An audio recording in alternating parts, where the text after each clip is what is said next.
Iran isn't just funding Hamas in the Middle East. It's also threatening Americans within our own borders. During a House hearing today, an Iranian-American activist discussed the multiple assassination attempts she has survived. Here's more. As an American citizen, I don't feel safe here at home anymore.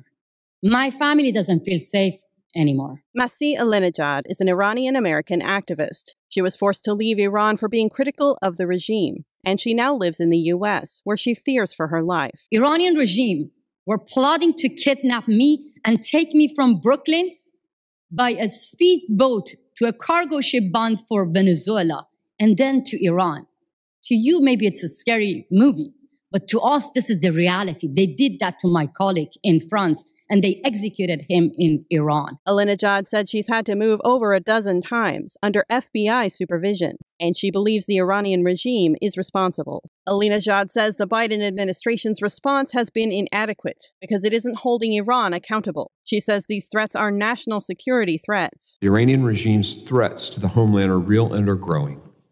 They've sought to conduct cyber attacks on our state and local governments and private industry. They've plotted to target and assassinate individuals inside the United States, including former Trump officials. Congressman Mark Green says that a record number of illegal immigrants are entering the U.S. through the southern border.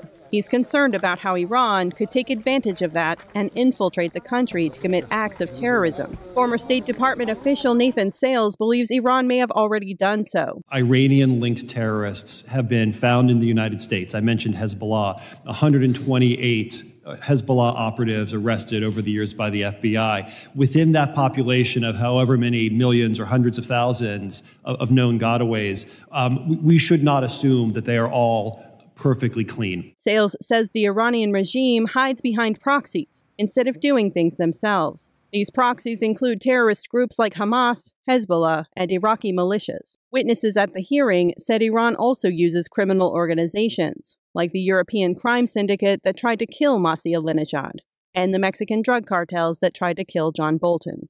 Faye Quarter, NTD News.